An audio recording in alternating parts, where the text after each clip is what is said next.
Hi everyone, welcome to MSP knowledge official YouTube channel.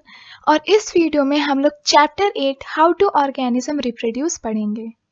ये काफ़ी interesting और important chapter है और साथ ही में हम लोग इसकी एनसीईआरटी भी कवर करते हुए चलेंगे। सो बिना टाइम वेस्ट करे अब हम लोग ये वीडियो स्टार्ट करते हैं।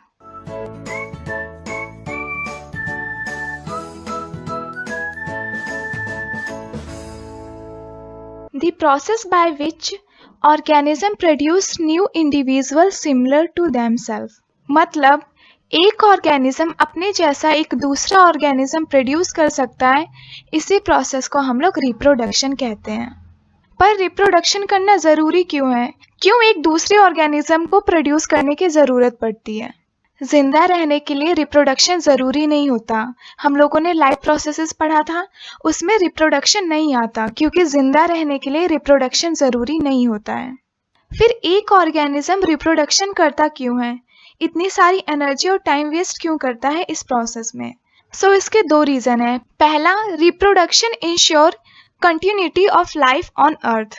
इस पॉइंट को हम लोग एक एग्जाम्पल के थ्रू समझते हैं। मान लो यहाँ पे एक एलिफेंट है और ये अर्थ का फर्स्ट एलिफेंट है और इस एलिफेंट ने आगे रिप्रोड्यूस नहीं किया, तो इससे क्या होगा? कुछ दिनों बाद ये एलिफेंट बूढ़ा हो जाएगा और उसके बाद वो मर जाएगा। पर जब ये एलिफेंट मर जाएगा तो फिर और कोई दूसरा एलिफेंट नहीं बचेगा, यानी कि इस एलिफेंट का एग्जिस्टेंस ही खत्म हो जाएगा और आने वाली जनरेशन एलिफेंट को देख नहीं पाएगी। तो लाइफ की कंटिन्यूटी के लिए रिप्रोडक्शन इम्पॉर्टेंट है। तो अभी ह्यूमन अगर रिप्रोड्यूस नहीं करेंगे तो हजारों साल बाद कोई ह्यूमन बचेगा नहीं, हमारी स्पीशीज का अंत हो जाएगा। स्पीशीज जिंदा रहे यानी आने वाली जनरेशन भी उन स्पीशीज को देख सके, इसलिए रिप्रोडक्शन बहुत ज़्यादा इम्पॉर्टेंट रहता है। अब सुनो, कोई चीज़ एक्सटिंक्ट कैसे होती है। देखो, बहुत साल पहले इंडिया में मैसेंजर पिजन पाए जाते थे, पर अब वो एक्सटिंक्ट हो चुके हैं। अब तुम लोगों को कहीं पे भी मैसेंजर पिजन नहीं मिलेगा। तो उनमें दिमाग बहुत होता था, वो चिट्ठियाँ पहुँचाते थे, इसलिए बहुत सारे शिकारी उनका शिकार करने लगे और इससे उनकी प्रजाति खत्म हो गई। तो ऐसा हुआ क्यों? देखो, एक पिजन को रिप्रोड्यूस करने में कुछ पर्टिकुलर टाइम लगता है, पर जब मैसेंजर पिजन की हंटिंग ज़्यादा हो गई, पर जब उन्हें पकड़ा जाने लगा तो बहुत सारे पिजन मर जाते थे। ऑफ कोर्स चिड़ियों को पकड़ना इतना आसान नहीं, तो इससे क्या हुआ कि वो लोग मरने लगे, जिसकी वजह से उनकी संख्या कम होने लगी और उनका रिप्रोडक्शन रेट उतना जल्दी फास्ट नहीं हो पाया। इसी वजह से सारे मैसेंजर पिजन खत्म हो गए और अब हम लोग मैसेंजर पिजन नहीं देख सकते। वैसे इस केस में ओवर एक्सप्लॉयटेशन हुआ पिजन का, पर मैं तुम लोगों को ये समझाना चाहती हूँ कि लाइफ को कंटिन्यू रखने के लिए रिप्रोडक्शन कितना नेसेसरी है। अगर कोई ऑर्गेनिज्म अभी रिप्रोड्यूस नहीं करेगा तो कुछ सालों बाद उसका एग्जिस्टेंस खत्म हो जाएगा। 1 मिनट का एक छोटा सा ब्रेक है। हम लोगों ने how to organism reproduce almost एकदम अच्छे से पढ़ लिया है, तो अगर तुम लोग ये चैप्टर दोबारा पढ़ना चाहते हो इन लाइव क्लासेस, क्योंकि यूट्यूब पे लाइव इंटरेक्शन नहीं हो पाता है, तो अगर तुम लोगों को लाइव क्लासेस के थ्रू इस चैप्टर को दोबारा पढ़ना है तो हर रोज़ शाम के 7 बजे लाइव क्लासेस होती हैं। तुम लोगों को डिस्क्रिप्शन में लिंक मिल जाएगा मेरी लाइव क्लासेस का, तो तुम लोग उसके थ्रू मेरी लाइव क्लासेस में ज्वाइन कर सकते हो। ये एकदम फ्री होती हैं, तुम लोगों को अपने एंड से कोई पे नहीं करना है। बस क्लासेस में एनरोल करते वक्त तुम लोगों से एक कोड मांगा जाएगा, तब तुम लोगों को कोड यूज़ करना होगा MSPK10। इस कोड का यूज़ करते ही तुम लोग मेरी क्लासेस में एनरोल हो जाओगे और यूट्यूब पे जैसे कंटेंट डलते थे वो डलते रहेंगे। यूट्यूब पे कोई इफेक्ट नहीं आएगा लाइव क्लासेस का। और तुम लोग अपनी प्रिपरेशन के लिए अनअकैडमी से पढ़ सकते हो। अनअकैडमी में बहुत सारे टीचर्स अपना बैच निकालते हैं, तो तुम लोग उन बैचेस में भी एनरोल कर सकते हो। और अभी अनअकैडमी का ऑफर भी चल रहा है। अगर तुम लोग 3 मंथ का प्लस सब्सक्रिप्शन लेते हो तो 1 मंथ का सब्सक्रिप्शन अपने आप फ्री में मिल जाएगा, और अगर तुम लोग 12 मंथ का लेते हो तो तुम लोगों को 2-3 मंथ एक्स्ट्रा मिल जाएंगे। तुम्हारे प्लान के अकॉर्डिंग तुम लोगों को ज़्यादा बेनिफिट होगा। और इसके साथ ही अगर तुम लोग कोड MSPK10 यूज़ करते हो अपना सब्सक्रिप्शन लेते वक्त, तो तुम लोगों को एक्स्ट्रा 20% डिस्काउंट मिल जाएगा। इसी के साथ ही ब्रेक समाप्त होता है। अब हम लोग अपने टॉपिक पे आते हैं। अब हम लोग सेकंड पॉइंट की बात करते हैं। Reproduction is a bridge of hereditary transmission. अभी हेरिडिटरी क्या होता है? देखो, तुम लोगों को बहुत सारी चीज़ें अपने पेरेंट्स से मिली होंगी, जैसे आई का कलर, तुम्हारे हेयर कैसे हैं, कर्ली हैं या फिर स्ट्रेट हैं, हाइट, तो ये सारी चीज़ें तुम लोगों को अपने पेरेंट्स से मिली है। इनको हम लोग बायोलॉजिकल कैरेक्टरिस्टिक्स बोलते हैं, जो कि तुम लोगों को तुम्हारे पेरेंट्स से मिली है, और इसी प्रोसेस को हम लोग हेरिडिटी कहते हैं। सो रिप्रोडक्शन से हेरिडिटरी ट्रांसमिशन होते हैं, जिससे एवोल्यूशन होता है। अब एवोल्यूशन क्या होता है? एवोल्यूशन का मतलब होता है कुछ कैरेक्टरिस्टिक एक जनरेशन से दूसरे जनरेशन में आए और हम लोग और बेटर बनते जाएं। जैसे कि पहले हम लोग मंकी जैसा दिखते थे, फिर उससे हम लोग बेटर बने, फिर बेटर बने, और अब हम लोग ऐसे हो गए हैं। सो इसी प्रोसेस को हम लोग एवोल्यूशन बोलते हैं।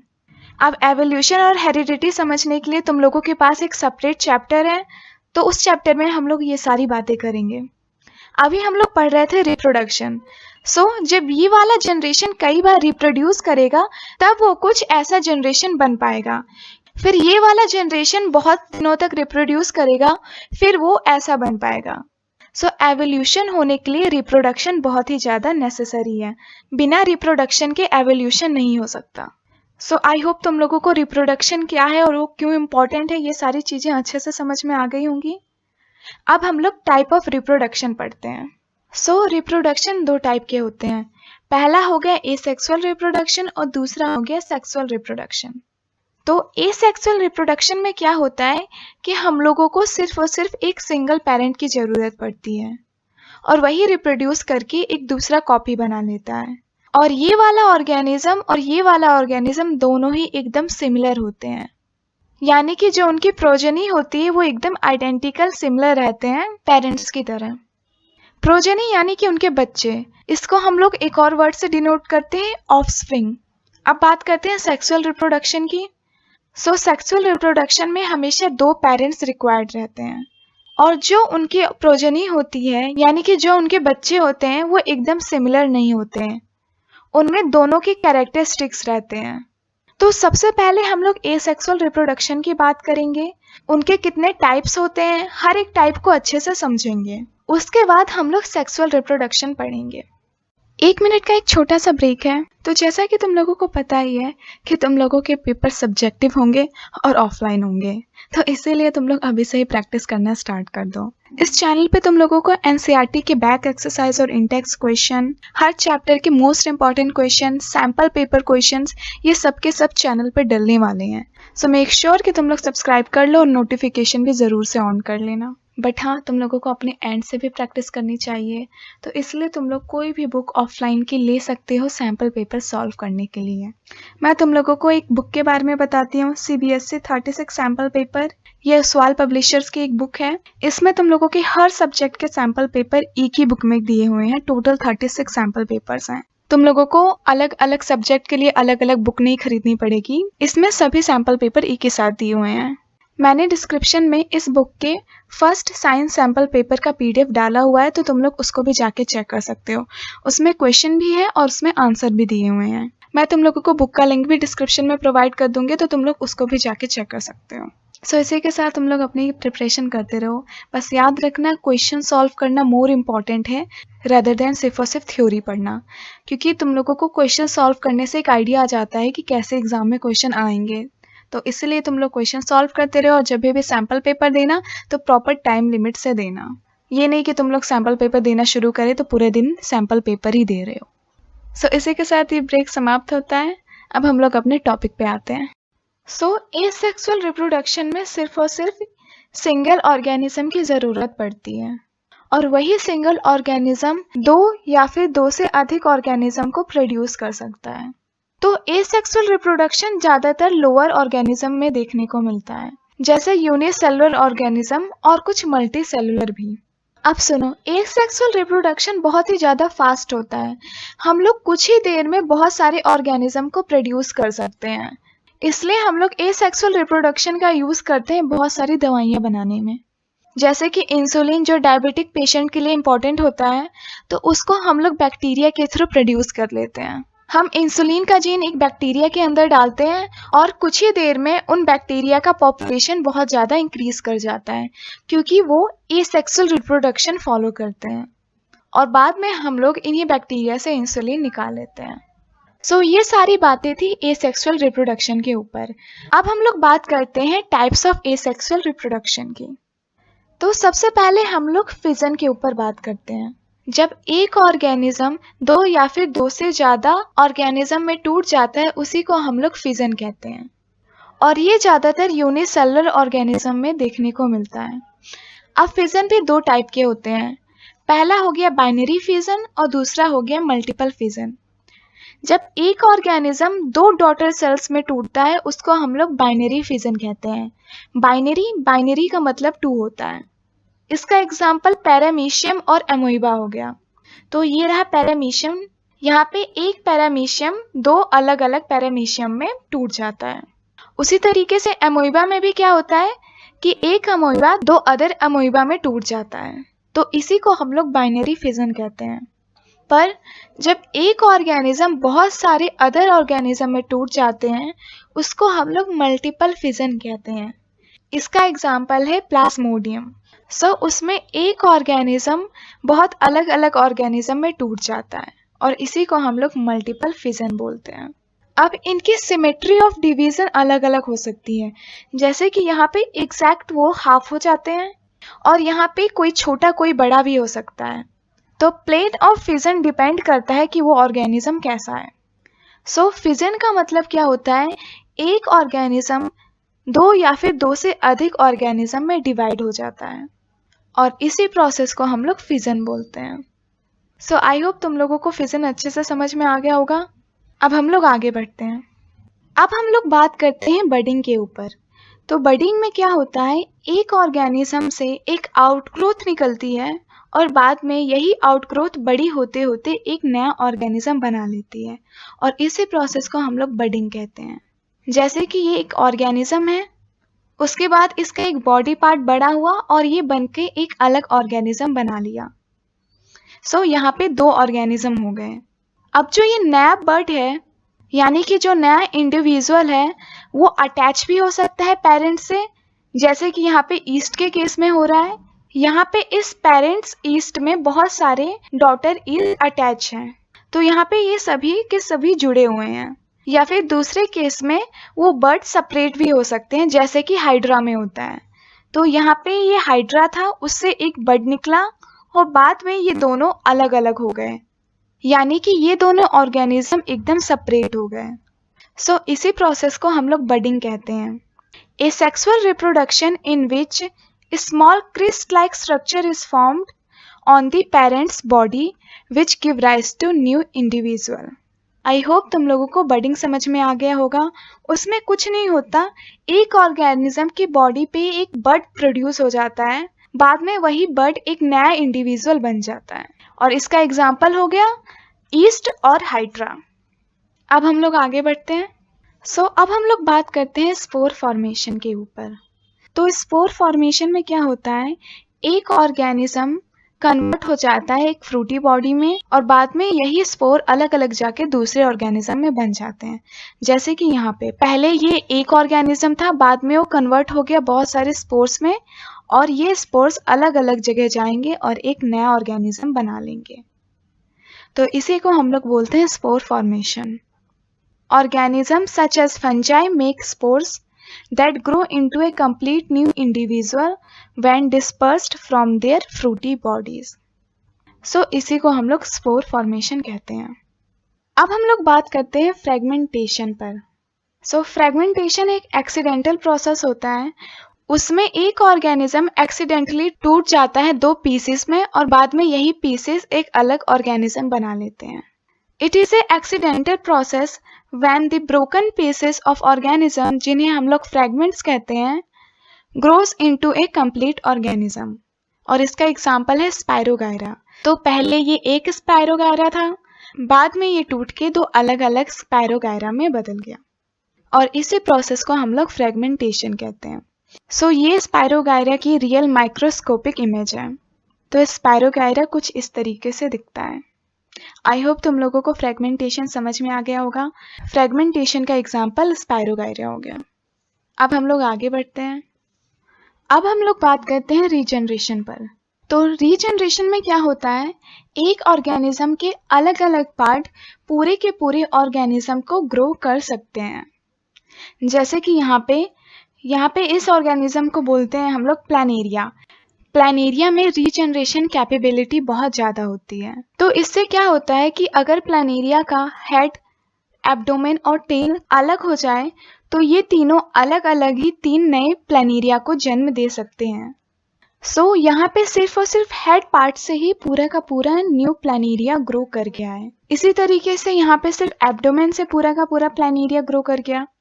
So when this simple animal like hydra planaria developed a new individual from their broken older part is known as regeneration. It is carried out by a specialized cells which grow large number of cells. तो ऐसे organism के पास एक special type के sales होते हैं जो regeneration show करते हैं। और अगर मैं तुम लोगों को डिटेल में बताऊं तो उन सेल्स को टोटीपोटेंशियल सेल्स कहते हैं जो कि रीजनरेशन शो कर सकते हैं। जैसे कि छिपकली के पूंछ में, तो उनमें भी टोटीपोटेंशियल सेल्स पाए जाते हैं जिसकी वजह से छिपकली की पूंछ बार बार कटने के बाद भी दोबारा से ग्रो हो जाती है।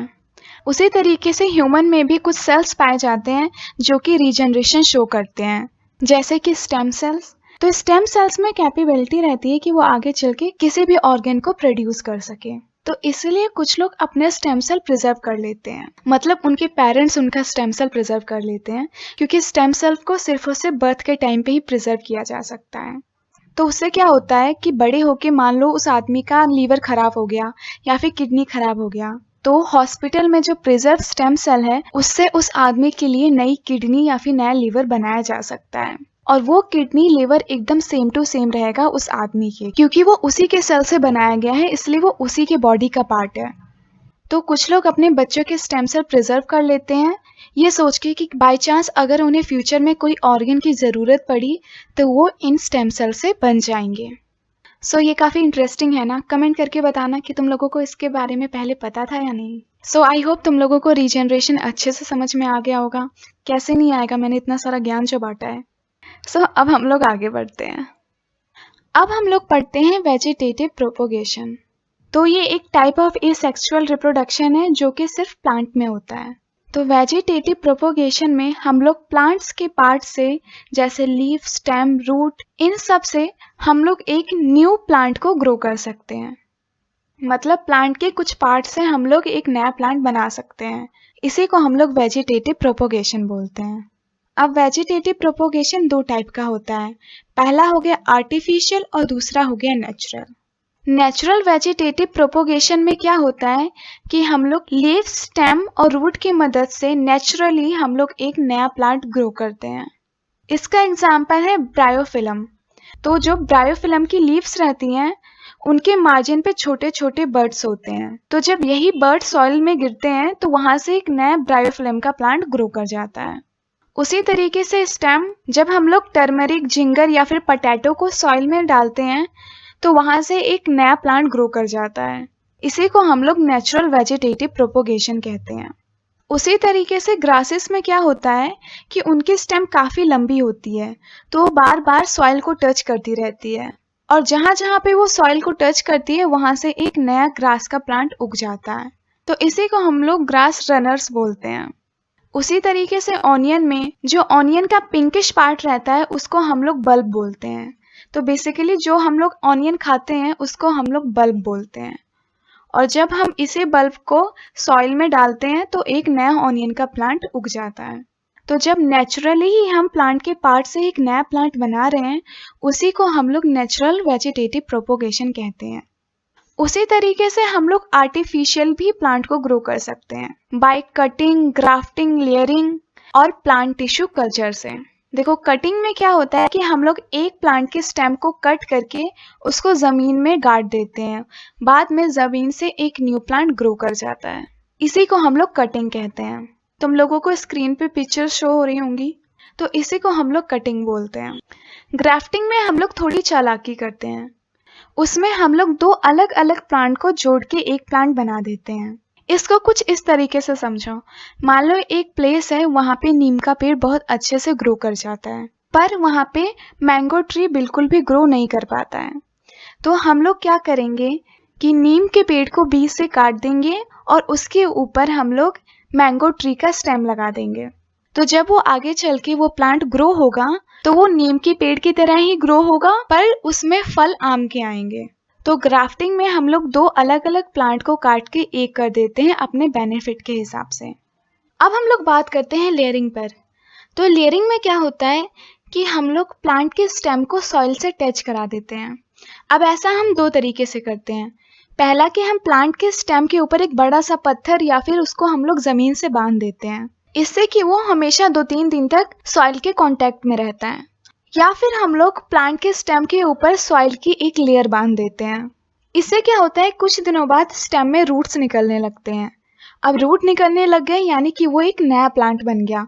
बाद में उसको काट के नई जगह प्लांट कर देते हैं। सो ये सारी चीज़ें इतनी इंपॉर्टेंट नहीं थी एग्जाम पॉइंट ऑफ व्यू से, पर मुझे लगा तुम लोगों को ये बातें पता होना चाहिए। सो अब हम लोग बात करते हैं टिश्यू कल्चर के ऊपर। तो टिश्यू कल्चर में क्या होता है कि हम एक प्लांट को ग्रो करते हैं विथआउट सॉइल। देखो सॉइल क्या करता है, सॉइल न्यूट्रिशन प्रोवाइड करता है प्लांट को और प्लांट को सपोर्ट देता है। पर टिश्यू कल्चर में हम लोग ये दोनों काम लैब में कर लेते हैं, तो इसलिए हम लोगों को सॉइल की ज़रूरत नहीं पड़ती। हम लोग एक न्यूट्रिटिव मीडियम तैयार करते हैं और उसमें जितना भी न्यूट्रिशन रहता है उसे इंजेक्ट कर देते हैं और उसी में प्लांट को ग्रो करवाते हैं। सो ये सारी की सारी पिक्चर्स टिश्यू कल्चर की हैं। यहाँ पे हम लोग एक प्लांट को ग्रो कर रहे हैं without soil. Hi everyone, welcome to MSP knowledge official YouTube channel.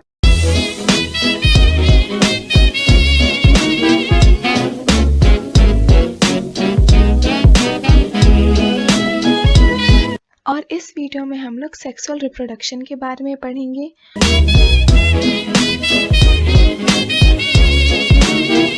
और साथ ही में हम लोग sexual reproduction in flowering plant पूरा का पूरा कंप्लीट कर लेंगे।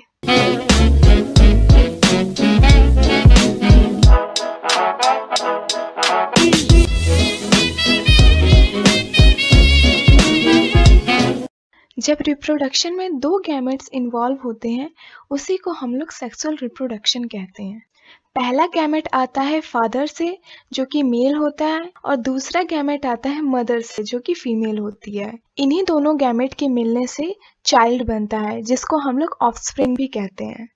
सो सेक्सुअल रिप्रोडक्शन में हमेशा दो गैमेट की ज़रूरत पड़ती है जो कि दोनों पार्टनर से आती है। कोई भी ऑर्गेनिज्म बड़े होके कैसा दिखेगा या फिर उसके कैरेक्टरिस्टिक्स क्या होंगे, ये सारी की सारी बातें डीएनए में लिखी रहती हैं।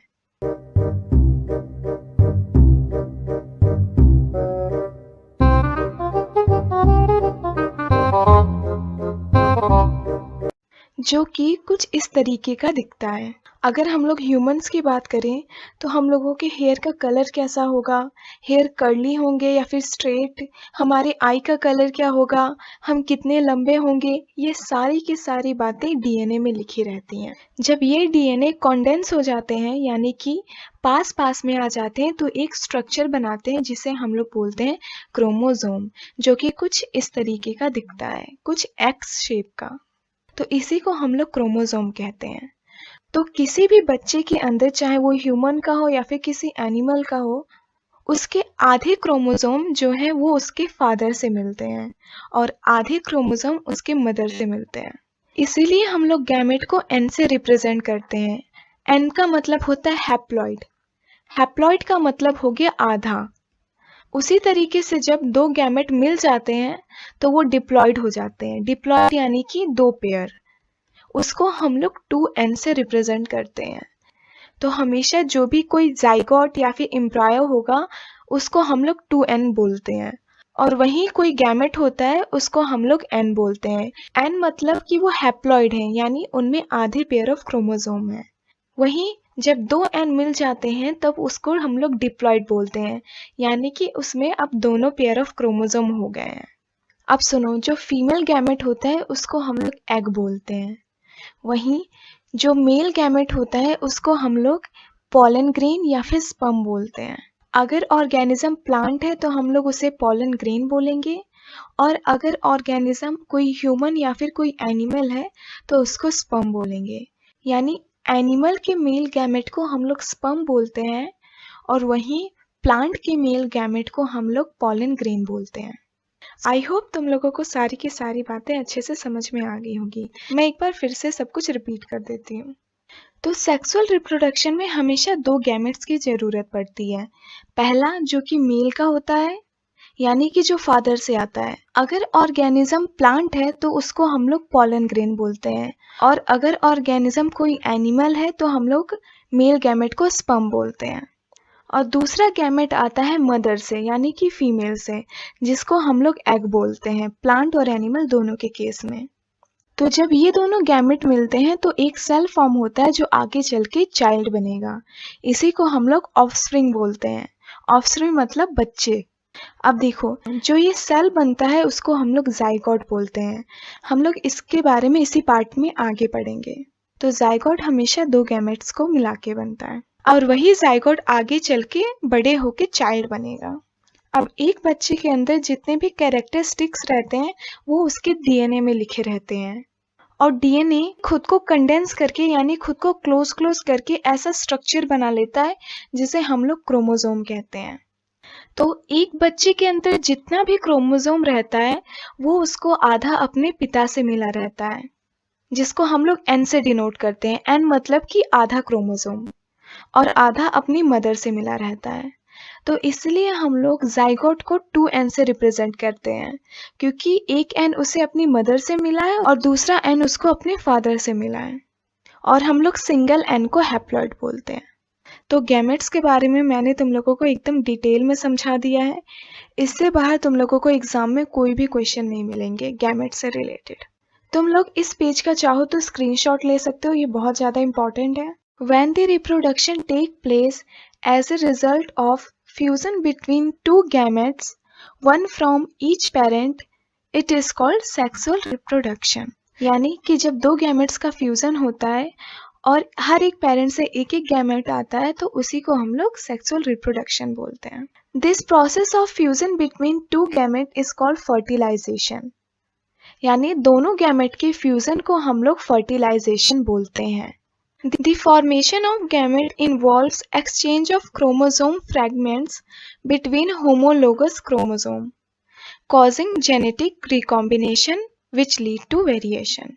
जो चाइल्ड का क्रोमोसोम रहता है उसका एक पार्ट फादर से आया रहता है और एक पार्ट मदर से, और जब दोनों के दोनों पार्ट आपस में मिल जाते हैं तो बहुत सारे नए कैरेक्टर का फॉर्मेशन होता है। तुम लोग इसको ऐसा समझो, मान लो कि फादर के बाल स्ट्रेट थे एकदम, पर जो मदर थी उसके बाल एकदम कर्ली थे।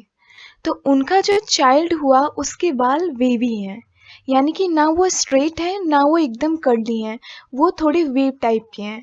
तो ये जो वेव हेयर हैं ये एक नया कैरेक्टर बना दोनों कैरेक्टर्स को मिला के।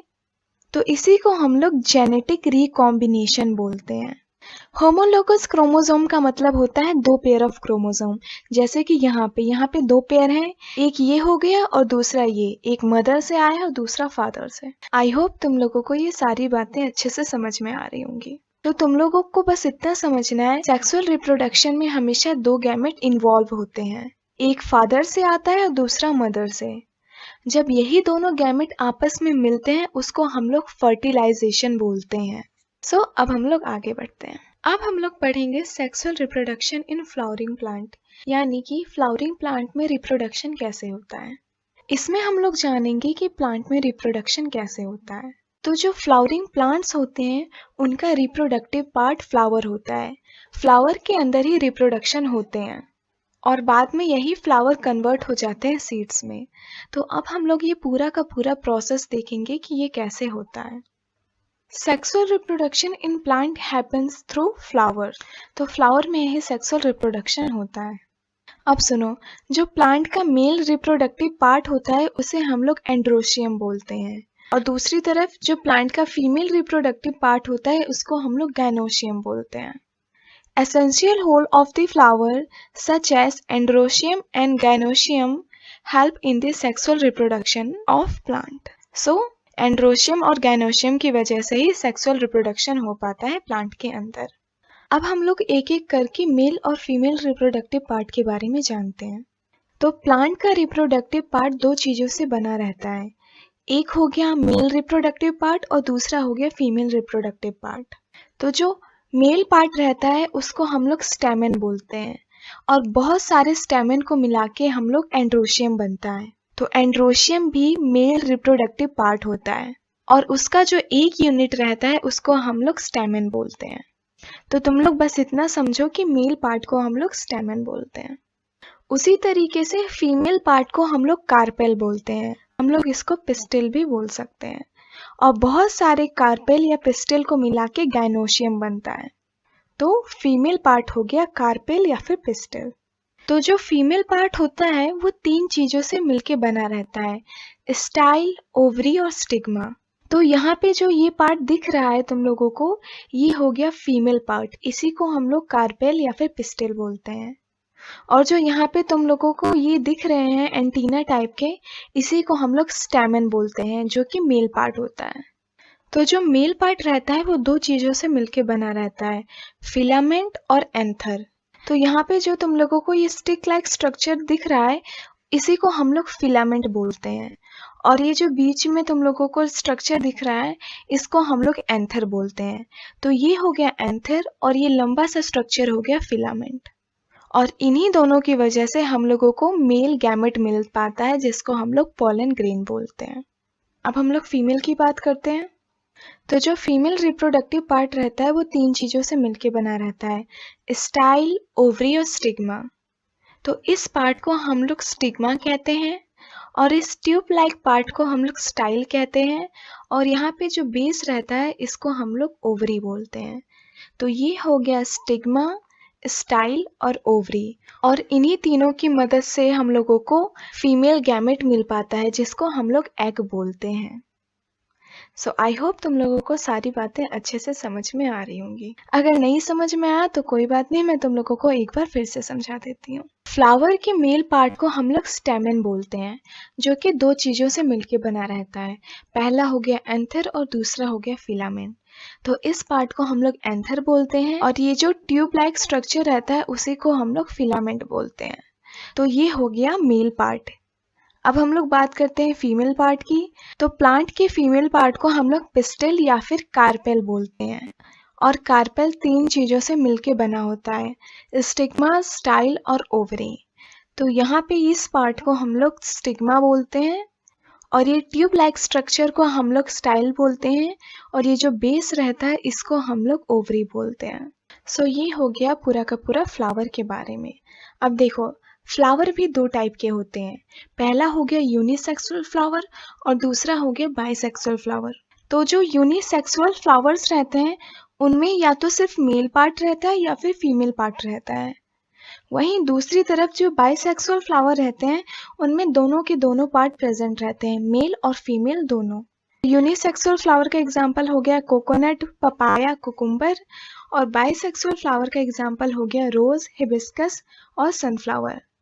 तो ये जो हम लोगों ने डायग्राम पढ़ा है ये बाइसेक्सुअल फ्लावर है, क्योंकि इसमें फीमेल और मेल पार्ट दोनों साथ में है। ये कुछ हिबिस्कस जैसा लग रहा है ना, बस यहाँ पे अगर रेड कलर होता तो एकदम हिबिस्कस रहता। सो अब हम लोग आगे बढ़ते हैं। अब सुनो, फ्लावर के कुछ पार्ट को हम लोग एसेंशियल पार्ट बोलते हैं, और कुछ पार्ट को हम लोग नॉन एसेंशियल पार्ट बोलते हैं। तो ऐसे पार्ट्स जो रिप्रोडक्शन करने में हेल्प करें, उन पार्ट्स को हम लोग एसेंशियल पार्ट बोलते हैं, या फिर एसेंशियल होल्स बोलते हैं। होल का मतलब हो गया पार्ट्स। तो एंड्रोशियम और गाइनोशियम को हम लोग एसेंशियल पार्ट बोलते हैं, क्योंकि वो रिप्रोडक्शन में हेल्प करते हैं। Androecium produce pollen grain containing male gamete, और जो गाइनोशियम रहता है वो प्रोड्यूस करता है फीमेल गैमेट, जिसको हम लोग ओव्यूल या फिर एग बोलते हैं। Bisexual flower contain both the holes while unisexual flower contain either one of them. यानी कि बाइसेक्सुअल फ्लावर में दोनों चीजें होती हैं, एंड्रोशियम और गाइनोशियम, पर यूनिसेक्सुअल फ्लावर में या तो एंड्रोशियम होगा यानी कि या तो मेल पार्ट होगा, या फिर गाइनोशियम होगा जो कि फीमेल पार्ट है। तो यूनिसेक्सुअल में दोनों में से कोई एक होता है, पर बाइसेक्सुअल में दोनों पार्ट होते हैं। Each individual member of androecium is called stamen. ये बात मैंने तुम लोगों को पहले बताई थी कि एक एंड्रोशियम यूनिट को हम लोग स्टेमेन बोलते हैं, जो कि बना रहता है एंथर और फिलामेंट से, और इन्हीं से प्रोड्यूस होता है पॉलन ग्रेन। जो कि हैप्लॉइड रहता है, यानी कि वो आधा रहता है, यानी कि सिर्फ वो n रहता है। जितने भी गैमेट्स रहते हैं उनमें आधे क्रोमोसोम रहते हैं, इसलिए हम लोग उनको n से रिप्रेजेंट करते हैं। Each individual member of gynoecium is called pistil या फिर कार्पेल भी बोल सकते हैं, विच कॉन्टेन स्टिग्मा, स्टाइल और ओवरी। तो जो पिस्टिल रहता है उसके अंदर स्टिग्मा, स्टाइल और ओवरी से मिलके बना रहता है, और इन तीनों की मदद से हम लोगों को फीमेल गैमेट मिलता है, जिसको हम लोग ओव्यूल या फिर एग बोलते हैं। तो आई होप तुम लोगों को ये सारी चीज़ें समझ में आ गई होंगी। ऐसे पार्ट जो रिप्रोडक्शन करने में हेल्प करते हैं उनको हम लोग एसेंशियल पार्ट बोलते हैं। अब हम लोग बात कर लेते हैं नॉन एसेंशियल पार्ट के ऊपर। जो सेपल और पेटल रहते हैं उनको हम लोग नॉन एसेंशियल पार्ट बोलते हैं, क्योंकि वो रिप्रोडक्शन में पार्ट नहीं लेते। अब देखो, पेटल का मतलब होता है पंखुड़ियाँ, तो यहाँ पे जितने भी चीज़ें दिख रही हैं रेड कलर की वो सारी पंखुड़ियाँ हैं, इन्हीं को हम लोग पेटल्स बोलते हैं। और जो सेपल रहता है वो ग्रीन कलर का रहता है। तुम लोगों ने देखा होगा कि तुम लोगों को फ्लावर के नीचे कुछ इस तरीके का दिखता है, तो इसी को हम लोग सेपल बोलते हैं। तो sepal protect the inner delicated whole during bird condition. तो जब बर्ड फॉर्म हो रहा होता है तो सेपल उस बर्ड को प्रोटेक्ट करने का काम करता है। तुम लोग खुद ही देखते होगे जो छोटे छोटे बर्ड्स रहते हैं वो स्टार्टिंग में ग्रीन कलर के रहते हैं, फिर बाद में वो रेड या फिर कोई भी कलर के बन जाते हैं। और सेपल जो है वो ग्रीन कलर का रहता है, इसलिए वो फोटोसिंथेसिस कर सकता है if they are the green in colour. अब जो पेटल्स रहते हैं वो बहुत सारे कलर्स में रहते हैं, सो वो इंसेक्ट्स को अट्रैक्ट करते हैं पॉलिनेशन के लिए। अब पॉलिनेशन क्या होता है ये हम लोग आगे पढ़ेंगे। So petal when they are coloured attract insect for pollination. I hope तुम लोगों को ये सारी बातें अच्छे से समझ में आ गई होगी। अब हम लोग आगे बढ़ते हैं। अब देखो, अभी तक हम लोगों ने फ्लावर के पार्ट्स के बारे में पढ़ लिया और हम लोगों ने गैमेट्स के बारे में पढ़ लिया। हम लोगों को पता है कि जो मेल गैमेट है वो कहीं इस जगह बनता है, मेल पार्ट के ऊपर, और जो फीमेल गैमेट है वो यहाँ बनता है, ओवरी के अंदर। पर आगे का प्रोसेस करवाने के लिए दोनों गैमेट को आपस में मिलना होगा, तभी एक नया ऑर्गेनिज्म बन सकता है। तो होता क्या है कि हमेशा जो मेल गैमेट रहता है, जिसे हम लोग पॉलन ग्रेन कहते हैं, वो जाता है फीमेल के पास, यानी कि वो फीमेल पार्ट के ऊपर आता है। इस जगह को हम लोग स्टिग्मा बोलते हैं। तो हमेशा मेल गैमेट, जिसको हम लोग पॉलन ग्रेन बोलते हैं, वो आता है स्टिग्मा पर, और इसी प्रोसेस को हम लोग पॉलिनेशन बोलते हैं। So the process of transfer of pollen grain from anther to stigma of a flower is known as pollination। तो एंथर से स्टिग्मा पे जाने के प्रोसेस को हम लोग पॉलिनेशन बोलते हैं। It is required for fertilization. देखो, फर्टिलाइजेशन का मतलब होता है दो गैमेट का आपस में मिलना, इसी को हम लोग फर्टिलाइजेशन बोलते हैं। सो मिलने के लिए कम से कम पास आना तो जरूरी है, तो इसीलिए पॉलिनेशन फर्टिलाइजेशन के लिए बहुत ज्यादा जरूरी रहता है। Pollination has two types, self pollination जिसको हम लोग ऑटोगैमी बोलते हैं, और दूसरा हो गया क्रॉस पॉलिनेशन जिसको हम लोग एलोगैमी बोलते हैं। तुम लोगों को ये वर्ड याद नहीं करने हैं, तुम लोगों को बस इतना जानना है कि एक सेल्फ पॉलिनेशन होता है और एक क्रॉस पॉलिनेशन होता है। अब देखो, सेल्फ पॉलिनेशन में क्या होता है कि सेम प्लांट का एंथर अगर सेम प्लांट के स्टिग्मा के ऊपर चला गया तो इसे हम लोग सेल्फ पॉलिनेशन बोलते हैं, या फिर उसी प्लांट के दूसरे फ्लावर के ऊपर अगर वो एंथर चला गया तो भी हम लोग सेल्फ पॉलिनेशन बोलते हैं। या तो एंथर वो सेम फ्लावर पे जाना चाहिए, या फिर उसी प्लांट के कोई और दूसरे फ्लावर पे भी अगर वो एंथर चला गया, उसको हम लोग सेल्फ पॉलिनेशन बोलते हैं।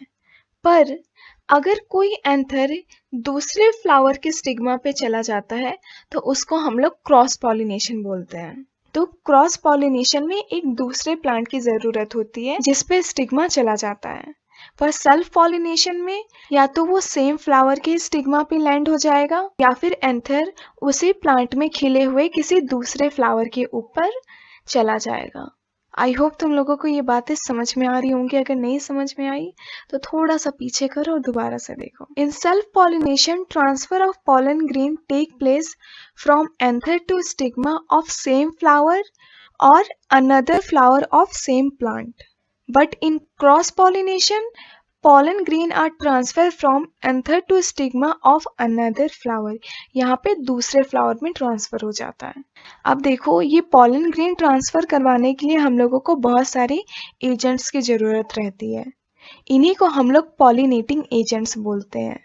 Many pollinating agents play their roles in cross pollination. For example, water, wind, insect, birds, bat, ये सारी चीजें एंथर को ट्रांसफर करने में मदद करती हैं, इसलिए हम लोग इन सबको पॉलिनेटिंग एजेंट बोलते हैं। सो ये पूरा का पूरा था तुम लोगों का पॉलिनेशन के बारे में। आई होप तुम लोगों को सारी बातें अच्छे से समझ में आ गई होंगी। अब सुनो, जब स्टिग्मा के ऊपर पॉलन ग्रेन पड़ जाता है तो कुछ देर बाद वो जर्मिनेट करना शुरू कर देता है। तब पॉलन ग्रेन से एक पाइप लाइक स्ट्रक्चर निकलता है और वो जाके सीधे ओव्यूल के अंदर घुस जाता है। और इस पाइप लाइक स्ट्रक्चर को हम लोग पॉलन ट्यूब बोलते हैं, जो कि पॉलन ग्रेन से निकलता है जब पॉलन ग्रेन जर्मिनेट करता है। और कुछ देर बाद इसी पॉलन ग्रेन से 2 सेल्स निकलते हैं जिनको हम लोग मेल जर्म सेल्स बोलते हैं, और वो इस ट्यूब से होते हुए एग के अंदर एंटर करते हैं। अब देखो, इसको हम लोग एग कहते हैं। मैंने यही वाले डायग्राम को यहाँ पे बड़े में बना दिया है। इसके अंदर भी कई टाइप के सेल्स होते हैं जो कि तुम लोगों को पढ़ना नहीं है, पर फिर भी मैं बस हल्का सा तुम लोगों को इसके बारे में बता दे रही हूँ। अगर तुम लोगों को ये समझ में नहीं आएगा तो टेंशन मत लेना, ये तुम लोग 11th क्लास में अच्छे से पढ़ोगे। सो फीमेल एग के अंदर कई टाइप के सेल होते हैं। इनको हम लोग एंटीपोडल सेल बोलते हैं। एक पोलर न्यूक्लियाई होता है, एग सेल होता है और 2 सिनर्जिड होते हैं। अब देखो, पॉलन ग्रेन से 2 मेल जर्म सेल निकले, तो उनमें में से एक मेल जर्म सेल एग से कंबाइन कर जाता है। तो यहाँ पे एक एग रहता है जिससे एक मेल सेल जाके मिल जाता है, और ये आगे चल के बना देता है जाइगोट। तो जाइगोट आगे चल के बनता है एम्ब्रायो। एम्ब्रायो जाइगोट जब डेवलप्ड हो जाता है उसी को बोलते हैं, और एम्ब्रायो आगे चल के डेवलप्ड होके बनता है सीड, और सीड आगे चल के एक नया प्लांट बन जाता है। अब ये जो दूसरा जर्म सेल्स रहता है वो जाके कंबाइन कर जाता है पोलर न्यूक्लियाई से। अब देखो, पोलर न्यूक्लियाई की खास बात ये रहती है कि होते तो एक सेल है पर इनके अंदर 2 न्यूक्लियस रहते हैं। तो जब एक और जर्म सेल्स आ जाता है तो टोटल यहाँ पे 3 न्यूक्लियस हो जाते हैं, जिनको हम लोग 3N से रिप्रेजेंट करते हैं। और ये पोलर न्यूक्लियाई आगे चल के एंडोस्पर्म बनाता है, जो कि सीड को डेवलप करने में हेल्प करता है, बल्कि यही सीड का खाना रहता है। तो एंडोस्पर्म हेल्प करता है सीड के डेवलपमेंट के लिए। अब सुनो, मैं तुम लोगों को एक इंटरेस्टिंग बात बताती हूँ। यहाँ पे 2 बार फर्टिलाइजेशन हो रहा है। अब देखो, फर्टिलाइजेशन का मतलब होता है 2 गैमेट्स का मिलना। तो यहाँ पे 2 बार गैमेट्स मिल रहे हैं, इसलिए हम लोग इसको डबल फर्टिलाइजेशन बोलते हैं। क्योंकि देखो, एक जर्म सेल्स जो था वो जाके एग से कंबाइन हुआ, तो यहाँ पे एक बार फर्टिलाइजेशन हुआ, और दूसरा जर्म सेल्स जाके पोलर न्यूक्लियाई के साथ कंबाइन हुआ, तो यहाँ पे हो गया दूसरा फर्टिलाइजेशन। तो इसीलिए फ्लावरिंग प्लांट के फर्टिलाइजेशन को हम लोग डबल फर्टिलाइजेशन भी बोलते हैं। आई नो तुम लोगों को अच्छे से अभी नहीं समझ में आएगा, इसलिए मैं तुम लोगों को एक शॉर्ट में दोबारा से समझा देती हूँ। अब देखो, जब पोलन ग्रेन जर्मिनेट होता है तो एक पोलन ट्यूब निकलता है, और वो पोलन ट्यूब जाके सीधे एग के अंदर घुस जाता है, और उसके बाद उसके अंदर से 2 मेल जर्म सेल्स निकलते हैं। पहला male germ cell egg cell से कंबाइंड होके जाइगोट बना लेता है, और वही जाइगोट आगे चल के एम्ब्रायो बनता है, और वही एम्ब्रायो आगे चल के सीड बनता है, और सीड से हम लोगों को एक नया प्लांट मिलता है। वहीं जो दूसरा मेल जर्म रहता है वो पोलर न्यूक्लियाई के साथ कंबाइन हो जाता है, और वो आगे चल के एंडोस्पर्म बन जाता है, और ये एंडोस्पर्म सीड के डेवलपमेंट में हेल्प करते हैं। इसी को हम लोग डबल फर्टिलाइजेशन बोलते हैं, क्योंकि यहाँ पे 2 बार फर्टिलाइजेशन हो रहा है। सो आई होप तुम लोगों को ये सारी बातें अच्छे से समझ में आ गई होंगी, और नहीं आई होंगी तो कोई बात नहीं, जब हम लोग क्वेश्चन करेंगे तो तुम लोगों को सारी बातें अच्छे से समझ आ जाएंगी। अब हम लोग आगे बढ़ते हैं। So the fusion of male and female gamete is known as fertilization. Male और फीमेल गैमेट के मिलने को ही हम लोग फर्टिलाइजेशन बोलते हैं। जो भी मैंने पहले सारी बातें बताई वो यहाँ पे नोट के फॉर्म में लिखी हुई है, तो तुम लोग वीडियो पॉज करो और इन सारी बातों को अच्छे से पढ़ लो। इसके बाद तुम लोगों को सारी बातें समझ में आ जाएंगी। जो भी मैंने बताया एग के बारे में, पोलर न्यूक्लियाई के बारे में, वो सारी की सारी बातें यहाँ पे नोट के फॉर्म में ऑलरेडी लिखी हुई हैं। तो इसे पढ़ने के बाद तुम लोगों को सब कुछ समझ में आ जाएगा। After fertilization ovary become fruit and ovules turn into seed, all other part wither away. मतलब कि फर्टिलाइजेशन के बाद ओवरी फ्रूट में बदल जाता है और ओव्यूल सीड में। बाकी जितने भी पार्ट रहते हैं, पेटल, सेपल, वो सारे के सारे डीजेनरेट हो जाते हैं, यानी कि सूख जाते हैं। यानी कि जो ये ओवरी है, इस पार्ट को हम लोग ओवरी बोलते हैं, वो कन्वर्ट हो जाती है फ्रूट में, और ये जो ओव्यूल है ये कन्वर्ट हो जाता है सीड में। बाकी जितने भी पार्ट रहते हैं, जो यहाँ से पेटल निकले रहते हैं, वो सारे के सारे डीजेनरेट हो जाते हैं, यानी सूख जाते हैं, और सिर्फ यही 2 पार्ट बचता है, और ये आगे चल के एक नया प्लांट बनाता है। अब सुनो, हम लोगों को नया प्लांट सीड से मिलता है, तो अब हम लोग बात करते हैं सीड्स के ऊपर। तो सीड्स कितने टाइप के होते हैं, उनके कौन कौन से पार्ट होते हैं, तो अब हम लोग थोड़ा सा सीड्स के बारे में जानेंगे। तो जो सीड होते हैं वो 2 टाइप के होते हैं। मोनोकॉट सीड्स में सिर्फ और सिर्फ एक कॉटिलेंडन होते हैं, यहाँ पे सिर्फ एक है, पर डाइकॉट सीड में 2 कॉटिलेंडन्स होते हैं। मोनोकॉट सीड में एंडोस्पर्म रहता है, जो कि एम्ब्रायो के डेवलपमेंट में हेल्प करता है। एम्ब्रायो यानी जो कि जाइगोट बना था, वो आगे चल के डेवलप करके एम्ब्रायो बन जाता है, और यही एम्ब्रायो आगे चल के एक नया प्लांट बन जाएगा। तो मोनोकॉट सीड में एंडोस्पर्म रहता है, जो कि एम्ब्रायो के डेवलपमेंट में हेल्प करता है, और इसका एग्जाम्पल हो गया मेज, व्हीट, राइस, ये सारे के सारे मोनोकॉट सीड हैं। वहीं दूसरी तरफ मोनोकॉट में 2 कॉटिलेंडन्स होते हैं, जो कि सीड के डेवलपमेंट में हेल्प करते हैं, और डाइकॉट सीड का एग्जाम्पल हो गया ग्राम और सोयाबीन। सो इसी के साथ हम लोगों ने sexual reproduction in flowering plant पूरा का पूरा अच्छे से कंप्लीट कर लिया है। Hi everyone, welcome to MSP knowledge official YouTube channel. और इस वीडियो में हम लोग रिप्रोडक्शन इन ह्यूमंस पढ़ेंगे। ये हाउ डू ऑर्गेनिज्म रिप्रोड्यूस का 3rd पार्ट है। तो अगर इससे पहले अगर तुम लोगों ने 2 पार्ट नहीं देखे तो प्लीज उसको देख लो। इसके नोट्स तुम लोगों को टेलीग्राम चैनल पे मिल जाएंगे। सो बिना टाइम वेस्ट करे अब हम लोग ये वीडियो स्टार्ट करते हैं। सो जैसा कि हम लोगों ने पिछले पार्ट में पढ़ रखा है, ह्यूमंस जो है वो sexual mode of reproduction follow करते हैं। सेक्सुअल मोड ऑफ रिप्रोडक्शन में हमेशा 2 पेरेंट्स की रिक्वायरमेंट रहती है, एक हो गया मेल और दूसरी हो गई फीमेल। तो human sexual mode of reproduction follow करते हैं। अब देखो, तुम लोगों के 13 ईयर से लेके ऑलमोस्ट 18 ईयर तक की एज को हम लोग बोलते हैं प्यूबर्टी। इस टाइम पीरियड को हम लोग प्यूबर्टी बोलते हैं। The period of life when production of germ cells start in a body, this period of sexual maturation is called puberty. तो इस टाइम पीरियड में तुम लोगों की बॉडी के अंदर गैमेट फॉर्मेशन शुरू हो जाता है, और इस पीरियड को हम लोग बोलते हैं प्यूबर्टी, या फिर हम लोग एडोलेसेंट पीरियड बोलते हैं। तो तुम लोग जिस पीरियड में हो उसको हम लोग एडोलेसेंट या फिर प्यूबर्टी पीरियड बोलते हैं। क्यों ऐसा बोलते हैं? क्योंकि इस समय तुम्हारी बॉडी के अंदर बहुत सारे इमोशनल और फिजिकल चेंजेस हो रहे होते हैं, और तुम लोग सेक्सुअली मैच्योर हो रहे होते हो, तो इससे बहुत सारे चेंजेस आते हैं बॉडी के अंदर। अब हम लोग वो सारे चेंजेस पढ़ लेते हैं कि कौन कौन से चेंजेस आते हैं प्यूबर्टी या फिर एडोलेसेंट एज में। तो अब हम लोग बात करते हैं कि चेंजेस क्या क्या आते हैं प्यूबर्टी में। तो कुछ चेंजेस मेल और फीमेल दोनों में कॉमन रहते हैं, जैसे thick hair grown on armpit and genital area. Under arms के एरिया को ही हम लोग आर्मपिट बोलते हैं, और जेनाइटल एरिया हो गया ये वाला पार्ट। और क्या चेंजेस आते हैं? Skin become oily and may result in pimples. तो पिंपल्स आना काफी कॉमन बात है तुम लोगों की एज में। और एंगर इश्यू और रिस्क टेकिंग एटीट्यूड, ये तो बहुत ही ज्यादा कॉमन रहता है तुम लोगों की एज में, तो इसलिए ये सारे के सारे चेंजेस कॉमन रहते हैं गर्ल्स और बॉयज में। सो ये सारे के सारे चेंजेस कॉमन रहते हैं मेल और फीमेल में। अब हम लोग बात कर लेते हैं कि स्पेसिफिकली गर्ल्स में कौन कौन से चेंजेस आते हैं प्यूबर्टी के दौरान। तो फर्स्ट है breast size increase to begin. तो ब्रेस्ट साइज इंक्रीज होता है, और दूसरा गर्ल्स बिगिन टू मेंस्ट्रुएट। तो ये मेंस्ट्रुएशन क्या होता है, ये हम लोग इसी वीडियो में आगे पढ़ेंगे। तो अभी के लिए बस इतना जानो कि ब्रेस्ट साइज इंक्रीज होते हैं और मेंस्ट्रुएशन स्टार्ट हो जाता है। बॉयज में क्या क्या चेंजेस आते हैं? फर्स्ट है thick hair grown on face. तो बॉयज में फेस पे हेयर ग्रो करना स्टार्ट हो जाते हैं और उनकी आवाज में चेंजेस आना शुरू हो जाते हैं। और ये सारी चेंजेस सिग्नल होते हैं that sexual maturity is taking place.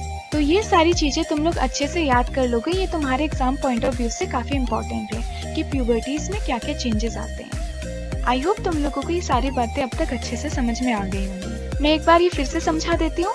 तो प्यूबर्टी के दौरान थिक हेयर ग्रो करना, आर्मपिट और जेनिटल एरिया में पिंपल आना, ऑयली स्किन हो जाना, ये सारी कॉमन चीजें होती हैं गर्ल्स और बॉयज में।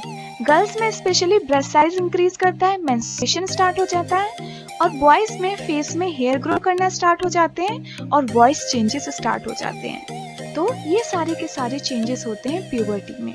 आई होप अब तुम लोगों को ये सारी बातें अच्छे से समझ में आ गई होंगी। अब हम लोग आगे बढ़ते हैं। तो आगे बढ़ने से पहले सबसे पहले हम लोग बात कर लेते हैं कि रिप्रोडक्शन होता कैसे है ह्यूमन के केस में। तो जो भी मेल्स होते हैं वो सबसे पहले मेल गैमेट बनाते हैं, हम लोग स्पर्म बोलते हैं। तो मेल के गैमेट्स को हम लोग स्पर्म बोलते हैं। उसी तरीके से जो फीमेल्स होती हैं वो अपना गैमेट बनाती हैं, और फीमेल के गैमेट को हम लोग ओवा बोलते हैं, या फिर एग बोलते हैं, या फिर कुछ लोग ओवम भी बोलते हैं। तो ये तीनों के तीनों का मतलब एक ही रहता है। तो जब दोनों लोग अपना अपना गैमेट्स बना लेते हैं, तो जब ये गैमेट आपस में फ्यूज होते हैं यानी मिलते हैं, तो उस प्रोसेस को हम लोग फर्टिलाइजेशन बोलते हैं। और फर्टिलाइजेशन के बाद जो सेल आता है उसको हम लोग जाइगोट बोलते हैं, और वही जाइगोट आगे चल के एम्ब्रायो बनता है, और एम्ब्रायो ही आगे चल के बेबी बनता है। सो ये पूरा का पूरा प्रोसेस हो गया सेक्सुअल रिप्रोडक्शन। इसमें सबसे पहले मेल अपना गैमेट बनाते हैं। तो देखो मेल, इसमें 2n का मतलब होता है कि मेल के पास पूरे नंबर ऑफ क्रोमोसोम है। इसको हम लोग डिप्लॉयड कंडीशन बोलते हैं। तो कोई भी ऑर्गेनिज्म जब अपना गैमेट बनाता है तो वो आधा क्रोमोसोम देता है। तो स्पर्म में n नंबर ऑफ क्रोमोसोम रहते हैं, यानी उसका आधा। उसी तरीके से फीमेल भी अपना आधा क्रोमोसोम देते हैं, तो फीमेल में भी n क्रोमोसोम रहते हैं, एग में भी n क्रोमोसोम रहते हैं। तो आपस में जब ये n मिलते हैं तो जो हमारा जाइगोट बनता है उसमें 2n हो जाते हैं, पूरे नंबर ऑफ क्रोमोसोम हो जाते हैं। इसीलिए जो बेबी बनता है उसमें भी पूरे के पूरे नंबर ऑफ क्रोमोसोम होते हैं। तो n या 2n से कंफ्यूज मत होना। गैमेट्स में हमेशा n रहते हैं और ऑर्गेनिज्म में हमेशा 2n होते हैं। तो सबसे पहले हम लोग पढ़ेंगे कि मेल गैमेट बनते कैसे हैं, कौन कौन से ऑर्गन इन्वॉल्व होते हैं मेल गैमेट बनाने में। उसके बाद हम लोग पढ़ेंगे कि फीमेल गैमेट कैसे बनते हैं, कौन कौन से ऑर्गन इन्वॉल्व होते हैं। उसके बाद हम लोग फर्टिलाइजेशन के बारे में पढ़ेंगे कि जब दोनों गैमेट मिलते हैं तो क्या होता है, और अगर फर्टिलाइजेशन नहीं हुआ तो क्या होता है। सो इसी सीक्वेंस में हम लोग पूरा का पूरा ह्यूमन रिप्रोडक्शन पढ़ेंगे। तो सबसे पहले हम लोग बात करते हैं मेल रिप्रोडक्टिव सिस्टम के ऊपर। तो मेल रिप्रोडक्टिव सिस्टम बहुत सारे ऑर्गन को मिला के बनता है, जैसे टेस्टिस हो गया, वास डिफरेंस हो गया, यूथ्रिया हो गया, और बहुत सारे ग्लैंड्स को मिला के मेल रिप्रोडक्टिव ऑर्गन बनता है। अब हम लोग एक एक करके इन सारे ऑर्गन के बारे में पढ़ते हैं। तो सबसे पहले हम लोग टेस्टिस के बारे में पढ़ते हैं। सो ये जो तुम लोगों को दिख रहा है इसी को हम लोग टेस्टिस बोलते हैं। A pair of testes located inside a scrotum which is present outside the abdominal cavity।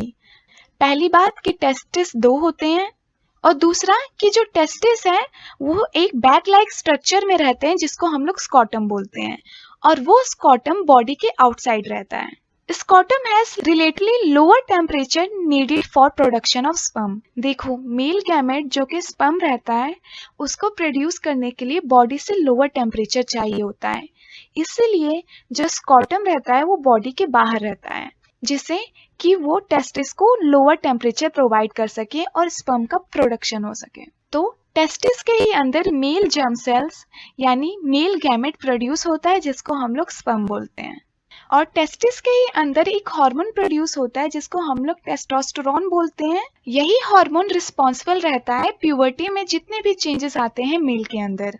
So testis के दो इंपॉर्टेंट फंक्शन रहते हैं जो तुम लोगों को याद करने हैं। पहला कि टेस्टिस मेल गैमेट प्रोड्यूस करता है जिसको हम लोग स्पर्म बोलते हैं, और दूसरा कि वो एक हार्मोन प्रोड्यूस करता है टेस्टोस्टेरोन, जो कि जितने भी चेंजेस होते हैं प्यूबर्टी में वो करवाता है, ब्रिंग चेंजेस एट प्यूबर्टी। अब देखो टेस्टिस जो है वो मेल गैमेट प्रोड्यूस करता है जो कि बहुत इंपॉर्टेंट होता है ह्यूमन रिप्रोडक्शन के लिए। तो इसीलिए टेस्टिस को हम लोग मेन रिप्रोडक्टिव ऑर्गन बोलते हैं, क्योंकि ये मेल गैमेट प्रोड्यूस करता है, इसीलिए टेस्टिस को हम लोग मेन रिप्रोडक्टिव ऑर्गन बोलते हैं। बाकी सारे जितने भी ऑर्गन रहते हैं उसको हम लोग एसेसरी ऑर्गन बोलते हैं। मैं एक बार फिर से तुम लोगों को टेस्टिस के बारे में बता देती हूँ। टेस्टिस पेयर में होते हैं, यानी कि बॉडी में 2 टेस्टिस होते हैं जो कि स्कॉटम के अंदर रहते हैं। तो ये हो गया स्कॉटम और ये हो गया टेस्टिस। जो स्कॉटम रहता है वो बॉडी के बाहर रहता है। क्यों रहता है? क्योंकि स्पर्म को प्रोड्यूस करने में लो टेम्परेचर की जरूरत होती है। टेस्टिस मेल गैमेट प्रोड्यूस करता है जिसको हम लोग स्पर्म बोलते हैं, और टेस्टिस एक हार्मोन प्रोड्यूस करता है जिसको हम लोग टेस्टोस्टेरोन बोलते हैं। और ये हार्मोन रिस्पॉन्सिबल रहता है कि जितने भी चेंजेस आते हैं बॉडी में प्यूबर्टी के दौरान। तो टेस्टिस के 2 फंक्शन हो गया, पहला स्पर्म प्रोडक्शन और दूसरा हो गया प्यूबर्टी में जितने भी चेंजेस आना।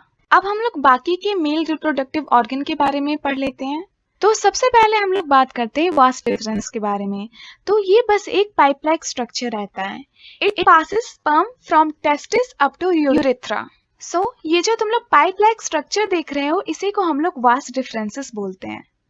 इसका बस यही काम रहता है कि स्पर्म को जो कि टेस्टिस में प्रोड्यूस होता है उसको यूरेथ्रा तक पहुंचाना।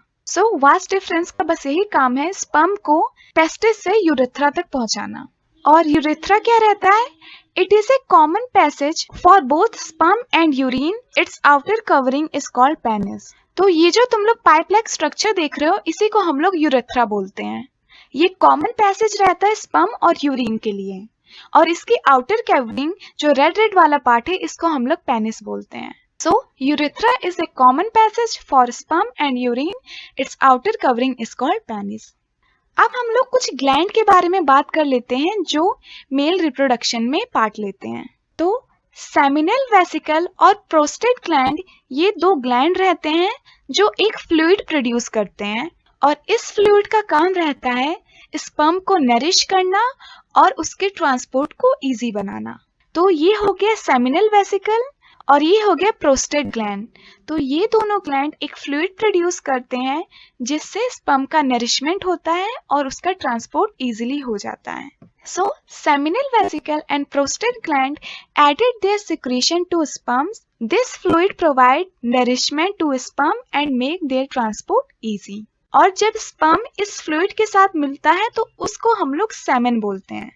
आई होप तुम लोगों को सारी की सारी बातें अच्छे से समझ में आ गई होंगी। मैं एक बार फिर से समझा देती हूँ। तो वास डिफरेंसेस कुछ नहीं, बस एक पाइप लाइक स्ट्रक्चर रहता है जो स्पर्म को यूरेथ्रा तक पहुंचाता है। तो ये पाइप लाइक स्ट्रक्चर को ही हम लोग वास डिफरेंसेस बोलते हैं, जो कि स्पर्म जो कि टेस्टिस में प्रोड्यूस होता है उसको यूरेथ्रा तक पहुंचाता है। यूरेथ्रा कॉमन पैसेज रहता है यूरिन और स्पर्म के लिए, तो इस वाली पाइप लाइक स्ट्रक्चर को हम लोग यूरेथ्रा बोलते हैं। और यूरेथ्रा एक आउटर कवरिंग से घिरा रहता है जिसको हम लोग पेनिस बोलते हैं। Its outer covering is called penis. Male reproduction में बहुत सारे ग्लैंड होते हैं। पहला हो गया सेमिनल वेसिकल और दूसरा हो गया प्रोस्टेट ग्लैंड। ये दोनों ग्लैंड एक फ्लूइड सेक्रेट करते हैं और वो फ्लूइड स्पर्म के नरिशमेंट और ट्रांसपोर्ट में मदद करता है। और sperm with these fluid are called semen, मतलब स्पर्म और फ्लूइड मिलके सेमेन बनाते हैं। ये हो गया टेस्टिस, ये तुम लोगों को दिख रहा है, ये टेस्टिस है, ये स्कॉटम है, ये हो गया वास डिफरेंसेस, ये हो गया यूरेथ्रा और ये हो गया पेनिस। यहाँ पे है प्रोस्टेट ग्लैंड और यहाँ पे सेमिनल वेसिकल, और इसको हम लोग बल्बो यूरेथ्रल ग्लैंड बोलते हैं। वैसे ये तुम्हें नहीं जानना है। ये सारी की सारी बातें थी मेल रिप्रोडक्टिव सिस्टम के बारे में। तो हम लोगों ने मेल रिप्रोडक्टिव सिस्टम एकदम अच्छे से समझ लिया। अब हम लोग बात करते हैं फीमेल रिप्रोडक्टिव सिस्टम के बारे में। Female reproductive system ovary, fallopian tube और यूट्रस को मिला के बनता है। तो सबसे पहले हम लोग ओवरी के बारे में जानते हैं। तो ये चीज जो तुम लोगों को दिख रही है इसी को हम लोग ओवरी बोलते हैं, और एक फीमेल में 2 ओवरीज होती हैं। A pair of ovary is located in both side of abdomen. तो एब्डोमेन की एक साइड में एक ओवरी रहती है और दूसरे साइड में दूसरी ओवरी रहती है। फीमेल जर्म सेल्स यानी एग आर प्रोड्यूस हियर। तो ओवरी के ही अंदर फीमेल गैमेट बनता है जिसको हम लोग एग बोलते हैं, या फिर तुम लोग ओवा भी बोल सकते हो, या फिर तुम लोग ओवम भी बोल सकते हो। तीनों का मतलब एक ही है, वो है फीमेल गैमेट। तो ओवरी के ही अंदर फीमेल गैमेट प्रोड्यूस होता है, इसलिए हम लोग ओवरी को मेन रिप्रोडक्टिव ऑर्गन बोलते हैं फीमेल का। अब सुनो, जब एक फीमेल बॉर्न होती है, यानी कि जब वो बर्थ के टाइम पे जब वो फीमेल रहती है, उसी समय उस ओवरी के अंदर 1000 ऑफ इमेच्योर एग्स प्रेजेंट रहते हैं। मतलब जब फीमेल एकदम छोटी सी बच्ची रहती है, जब उसका बर्थ होता है मम्मी से, तभी उसके ओवरी के अंदर बहुत सारे 1000 ऑफ इमेच्योर एग रहते हैं। और जब वो फीमेल प्यूबर्टी पे आती है, यानी उसकी एज 13 से लेके जब वो 18 ईयर्स की हो जाती है, तब ये एग धीरे धीरे करके एक एक करके मैच्योर होना शुरू होते हैं। 1 egg is produced every 1 month by one of the ovary। मतलब कि हर महीने एक ओवरी से एक एग प्रोड्यूस होता है, एक एग मैच्योर होता है। मैं फिर से ये सारी बातें रिपीट कर देती हूँ, तो सुनो। जब एक फीमेल बॉर्न होती है, यानी जब वो मम्मी के पेट से निकलती है, उसी टाइम उसके ओवरी में बहुत सारे 1000s ऑफ एग रहते हैं, पर वो एग इमेच्योर रहते हैं। और वो मैच्योर कब होते हैं? जब वो प्यूबर्टी में पहुंचती है। जब फीमेल प्यूबर्टी में पहुंचती है, तब ये एग मैच्योर होना स्टार्ट करते हैं। और हर महीने एक ओवरी से एक एक एग जो है वो मैच्योर होना शुरू होता है। तो ये सारी की सारी बातें थी ओवरी के बारे में। और हाँ, ओवरी भी कुछ हार्मोन रिलीज करती हैं जो इम्पोर्टेंट रहता है प्यूबर्टी के चेंजेस के लिए। सो अब हम लोग बात करते हैं फेलोपियन ट्यूब के बारे में, जिसको हम लोग ओविडक्ट भी बोलते हैं। तो ये जो तुम लोगों को ये हैंड लाइक स्ट्रक्चर दिख रहा है, इसी को हम लोग फेलोपियन ट्यूब या फिर ओविडक्ट बोलते हैं। It receives egg produce by ovary and transfer it to the uterus. तो इसका काम बस यही रहता है कि यहाँ से एग को रिसीव करना जो कि ओवरी प्रोड्यूस कर रही है, और उसको यूट्रस तक पहुंचाना। इस चीज को हम लोग यूट्रस बोलते हैं। और फर्टिलाइजेशन यानी fusion of gamete take place here. तो ओविडक्ट में ही गैमेट का फ्यूजन होता है, यानी स्पर्म और एग का फ्यूजन होता है ओविडक्ट में ही।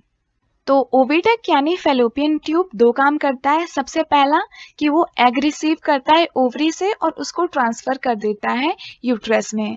और दूसरा कि फर्टिलाइजेशन ओविडक्ट में ही होता है, यानी ओविडक्ट में ही स्पर्म और एग मिलते हैं और मिलके फर्टिलाइजेशन करने के बाद वो जाइगोट बनाते हैं, और वो जाइगोट फिर जाता है यूट्रस के अंदर।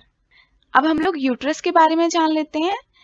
It is a bag-like structure where development of baby take place। तो ये जो तुम लोगों को दिख रहा है, इसी को हम लोग यूट्रस बोलते हैं, और यहीं पे बेबी का डेवलपमेंट होता है। सो ये हो गया यूट्रस, और यहीं पे बेबी का डेवलपमेंट होता है। Uterus open into vagina through cervix. तो यहाँ पे ये जो गेट लाइक स्ट्रक्चर है, इसको हम लोग सर्विक बोलते हैं, और ये इस कैनाल को हम लोग वजाइना बोलते हैं। तो जब यहाँ पे बेबी का डेवलपमेंट हो जाता है, तो बेबी यहाँ से बाहर निकल जाता है वजाइना के थ्रू। तो वजाइना को ही हम लोग बर्थ कैनाल बोलते हैं। ऐसा क्यों बोलते हैं? क्योंकि यहाँ से ही बेबी निकलता है। सो आई होप तुम लोगों को सारी की सारी बातें अच्छे से समझ में आ गई होंगी, पर फिर भी मैं तुम लोगों को एक बार दोबारा से समझा देती हूँ। सो ओविडक्ट या फिर फेलोपियन ट्यूब का सिर्फ दो काम रहता है। पहला, एग को रिसीव करना, और वहां पे जब फर्टिलाइजेशन हो जाए या फिर नहीं हो, तो दोनों केसेस में एग को ट्रांसफर कर देना यूट्रस में। और दूसरा, फर्टिलाइजेशन ओविडक्ट के अंदर ही होता है। फर्टिलाइजेशन मतलब फ्यूजन ऑफ गैमेट्स। अब हम लोग बात करते हैं यूट्रस के बारे में। तो यूट्रस एक बैग लाइक स्ट्रक्चर है। तो ये जो दिख रहा है, इसको हम लोग यूट्रस बोलते हैं, और यहीं पे ही बेबी का डेवलपमेंट होता है। यानी पूरे 9 मंथ कंप्लीट हो जाते हैं और बेबी फुल्ली डेवलप्ड हो जाता है, तो बेबी वजाइना के थ्रू बाहर निकल जाता है। इसलिए हम लोग वजाइना को बर्थ कैनाल भी बोलते हैं। सो आई होप तुम लोगों को सारी की सारी बातें अब अच्छे से समझ में आ गई होंगी। सो ये हो गया तुम लोगों का ओवरी, 2 ओवरी होती है। ये हो गया फेलोपियन ट्यूब, और ये हो गया पूरा का पूरा यूट्रस, और ये हो गया सर्विक्स, और ये पूरा का पूरा कैनाल हो गया वजाइना। तो इसी को हम लोग फीमेल रिप्रोडक्टिव सिस्टम बोलते हैं।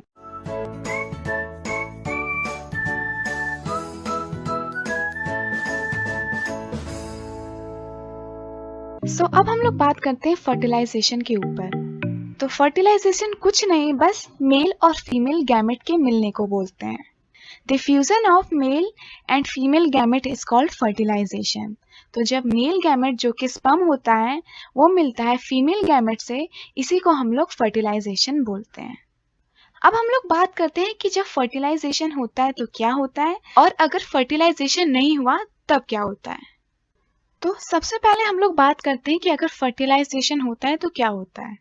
तो यहाँ से एग निकला जो कि ओवरी ने प्रोड्यूस किया, और एग पहुंचा ओविडक्ट में, तो यहाँ पे एग पहुंच गया, और यहीं पे स्पर्म मिलता है, तो यहाँ पे फर्टिलाइजेशन होता है। तो एग और स्पर्म जब मिलते हैं तो वो जाइगोट बनाते हैं, तो इसी जगह पे जाइगोट बनता है। अब ये जाइगोट पहुंचता है यूट्रस के अंदर, और यूट्रस की वॉल पे जाके स्टिक हो जाता है, और कुछ दिनों बाद ये जाइगोट कन्वर्ट हो जाता है एम्ब्रायो के अंदर, और कुछ महीनों बाद एम्ब्रायो कन्वर्ट हो जाता है बेबी के अंदर। टोटल 9 मंथ के बाद एम्ब्रायो से बेबी बन जाता है, और बेबी फिर बाहर निकल जाता है वर्जिना के थ्रू। अब सुनो, जब एम्ब्रायो से बेबी बन रहा होता है तो यहाँ पे एम्ब्रायो के चारों तरफ बहुत सारे रेड कलर के टिश्यूज आ जाते हैं, जिसको हम लोग प्लेसेंटा बोलते हैं, और यही टिश्यू मदर को बेबी से कनेक्ट करते हैं, मतलब मदर को एम्ब्रायो से कनेक्ट करते हैं। और एम्ब्रायो को जितनी सारी चीज़ें चाहिए होती है डेवलपमेंट के लिए, जैसे ऑक्सीजन हो गया, ग्लूकोज हो गया, तो ये सारी की सारी चीज़ें प्लेसेंटा ही प्रोवाइड करते हैं एम्ब्रायो को। और जितना भी एम्ब्रायो से वेस्ट मटेरियल निकलता है वो इस प्लेसेंटा के थ्रू मदर ब्लड में मिल जाता है। मैं ये पूरा का पूरा प्रोसेस दोबारा से समझा देती हूँ। तो सबसे पहले ओवरी से एग रिलीज होता है, और एग पहुंचता है ओविडक्ट में, और यहीं पे स्पर्म आता है, और यहीं पे उनका फ्यूजन होता है, मतलब यहाँ पे ही फर्टिलाइजेशन होता है। फर्टिलाइजेशन के बाद जाइगोट बनता है, तो जब एग और स्पर्म फ्यूज होते हैं तब जाइगोट बनाते हैं, तो यहाँ पे बन गया जाइगोट, और ये जाइगोट पहुंचता है यूट्रस के अंदर, और यूट्रस की वॉल पे स्टिक हो जाता है, और कुछ दिनों बाद ये जाइगोट कन्वर्ट हो जाता है एम्ब्रायो में। तो एम्ब्रायो कुछ नहीं, बस जाइगोट जब डेवलप्ड हो जाता है उसी को हम लोग एम्ब्रायो बोलते हैं, और यही एम्ब्रायो कुछ महीनों बाद यानी 9 मंथ के बाद कन्वर्ट हो जाता है बेबी में। और जब ये 9 मंथ में जब ये कन्वर्ट हो रहा होता है तो बहुत सारे टिश्यूज यहाँ पे फॉर्म हो जाते हैं, जिनको हम लोग प्लेसेंटा बोलते हैं। ये स्पेशल टिश्यूज रहते हैं जो एम्ब्रायो को सारी चीजें प्रोवाइड करते हैं जो डेवलपमेंट में जरूरी रहती है, जैसे ऑक्सीजन हो गया, ग्लूकोज हो गया, ये सारी के सारे प्लेसेंटा ही मदर ब्लड से निकाल के एम्ब्रायो के अंदर डालते हैं। और जो भी एम्ब्रायो वेस्ट मटेरियल प्रोड्यूस करता है वो प्लेसेंटा के थ्रू होते होते मदर ब्लड में मिल जाता है। अब जब ये बेबी बड़ा हो जाता है, यानी जब ये बेबी 9 मंथ का हो जाएगा, उसके सारे ऑर्गन फुल्ली डेवलप्ड हो जाएंगे, तो ये बेबी वर्जिना के थ्रू बॉडी से बाहर निकल जाता है। ये पूरा का पूरा प्रोसेस होता है ह्यूमन बॉन्ड का। व्हेन एग इज फर्टिलाइज्ड, यानी जब एग और स्पर्म मिल जाते हैं तब जाइगोट बनता है। The fertilized egg are called zygote, is planted in uterus and develops into embryo. तो ये जो जाइगोट है वो यूट्रस में प्लांट हो जाता है और डेवलप्ड हो जाता है एम्ब्रायो में। The embryo get nutrition from mother's blood with the help of special tissues called placenta. तो प्लेसेंटा के थ्रू एम्ब्रायो को न्यूट्रिशन मिलता है। It provides large surface area for the exchange of glucose, oxygen, waste material.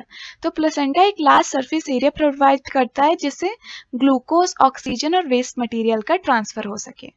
The time period of fertilization up to a birth of a baby is called gestation period. It is about 9 month. तो fertilisation होने के बाद baby बनने के time को हम लोग gestation period बोलते हैं, और वो 9 मंथ का होता है। 9 मंथ में ही जाइगोट बदल जाता है बेबी में और बेबी बॉर्न होता है। तो ये सारी की सारी बातें थी कि जब फर्टिलाइजेशन हो जाता है, मतलब जो स्पर्म है वो एग से जाके मिल जाता है, पर ऐसा हमेशा नहीं होता। तो अब हम लोग बात करते हैं कि क्या होता है जब फर्टिलाइजेशन नहीं होता है। तो उससे पहले तुम लोग ये जान लो कि ये जो हमारे यूट्रस रहता है उसमें 3 लेयर होते हैं। आउटर लेयर को हम लोग पेरीमेट्रियम बोलते हैं, बीच वाले को मायोमेट्रियम, और अंदर वाले लेयर को यानी जो इनर मोस्ट लेयर रहती है उसको हम लोग इंडोमेट्रियम लेयर बोलते हैं। तो ये जो यूट्रस रहता है उसको कोई लेना देना नहीं रहता कि फर्टिलाइजेशन हुआ या नहीं हुआ। ये हमेशा खुद को प्रिपेयर रखता है एक एम्ब्रायो के डेवलपमेंट के लिए। मतलब उसको लगता है कि कुछ देर बाद यहाँ पे एक एम्ब्रायो आएगा और यहाँ पे एक एम्ब्रायो का डेवलपमेंट होगा, इसलिए उस एम्ब्रायो के स्वागत के लिए या फिर उस एम्ब्रायो को कोई तकलीफ ना हो, वो अपने चारों तरफ एक थिक ब्लड वेसल की एक लेयर बना देता है। तो ये जो तुम लोगों को रेड रेड सी चीज दिख रही है, ये एक थिक ब्लड वेसल है। इन ब्लड वेसल्स का काम रहता है एम्ब्रायो को कुशन लाइक स्ट्रक्चर प्रोवाइड करना, एक सपोर्ट प्रोवाइड करना। तो एम्ब्रायो खुद को रेडी करके रखता है।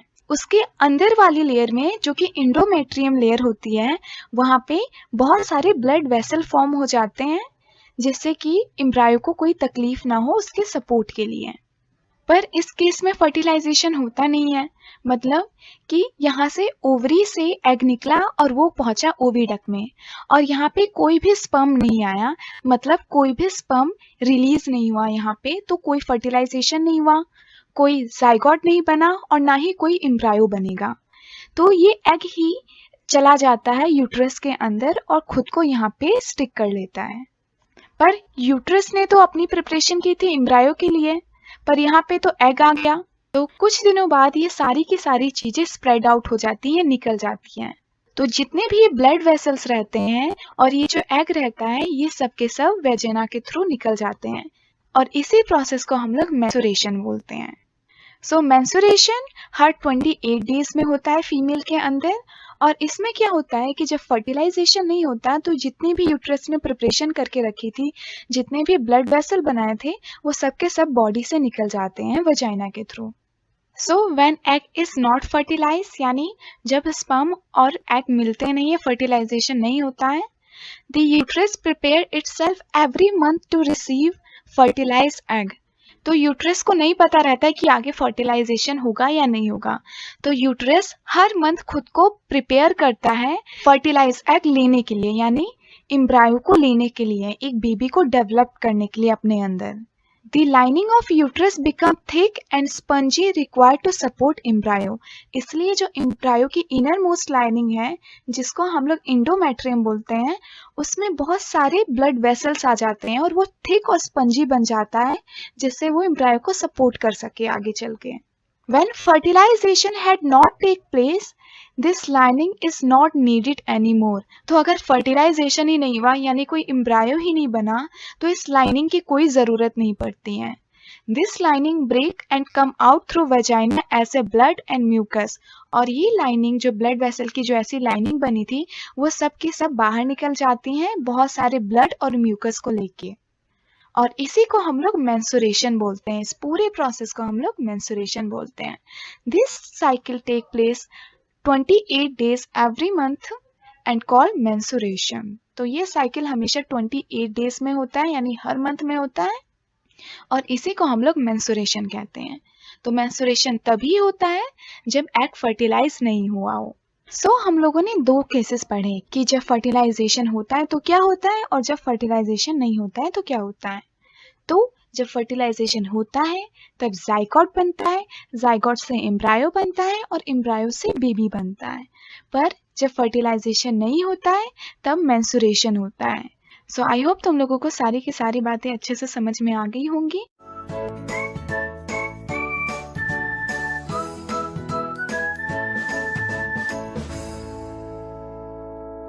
अब हम लोग बात करते हैं रिप्रोडक्टिव हेल्थ के बारे में। ये तुम्हारा इस चैप्टर का आखिरी टॉपिक है।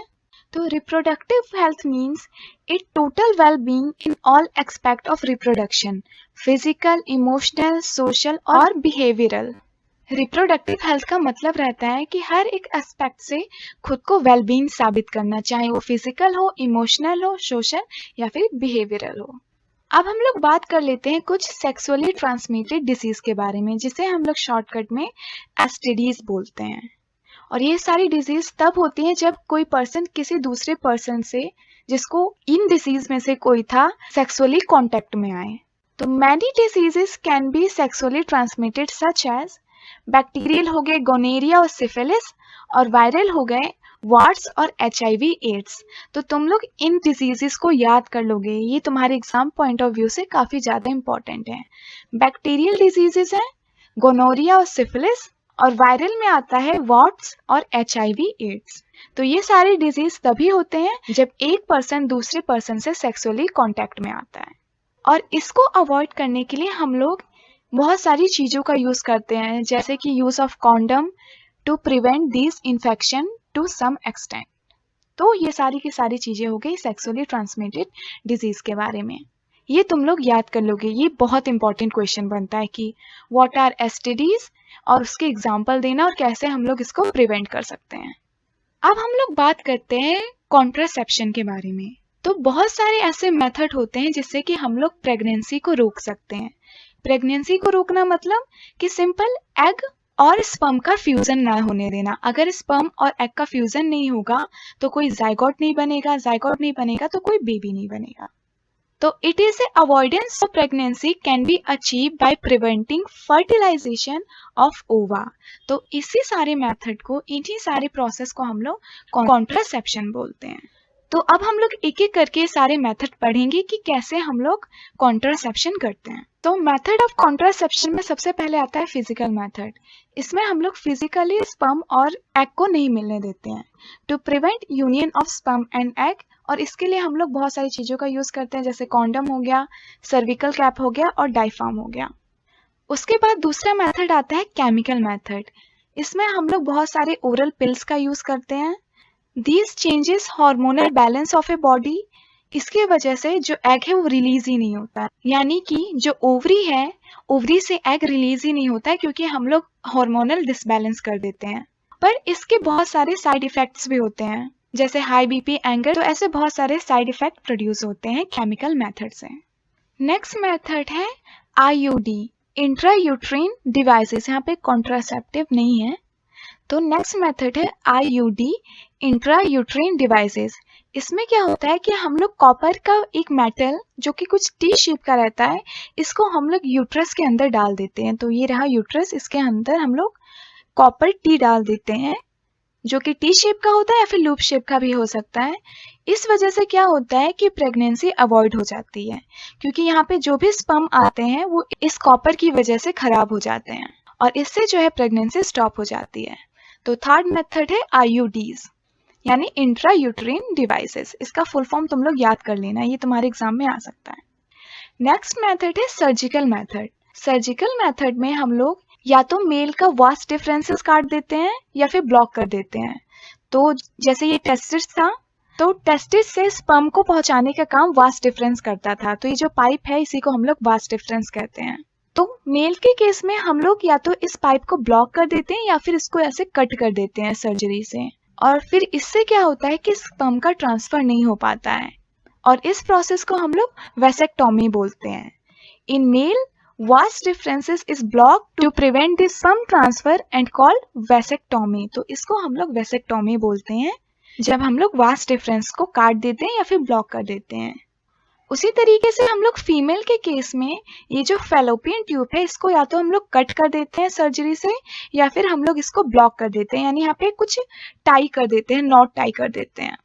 इन female the fallopian tube is block to prevent the egg transfer and called tubectomy, और इस प्रोसेस को हम लोग ट्यूबेक्टोमी बोलते हैं। तो फीमेल में ट्यूबेक्टोमी होता है और मेल में वेसेक्टोमी होता है। सो आई होप तुम लोगों को सारे के सारे मेथड अच्छे से पता चल गए होंगे। इन सारे मेथड को तुम लोग याद कर लोगे क्योंकि ये तुम्हारे एग्जाम में आते हैं। अब हम लोग कुछ सोशल इश्यूज के बारे में बात कर लेते हैं, जैसे फीमेल फीटिसाइड्स। फीमेल फीटिसाइड्स का मतलब होता है एक फीमेल चाइल्ड को मम्मी के गर्भ में ही मार देना। इसी को हम लोग फीमेल फीटिसाइड्स बोलते हैं। The practice of killing a female child inside a womb is called female foeticide. तो मम्मी के गर्भ में ही किसी बच्ची को यानी किसी फीमेल चाइल्ड को मारने को ही हम लोग फीमेल फीटिसाइड्स कहते हैं। वूम मतलब गर्भ, मतलब यूट्रस। यूट्रस का ही दूसरा नाम होता है वूम। क्यों? क्योंकि यूट्रस में ही बेबी का डेवलपमेंट होता है।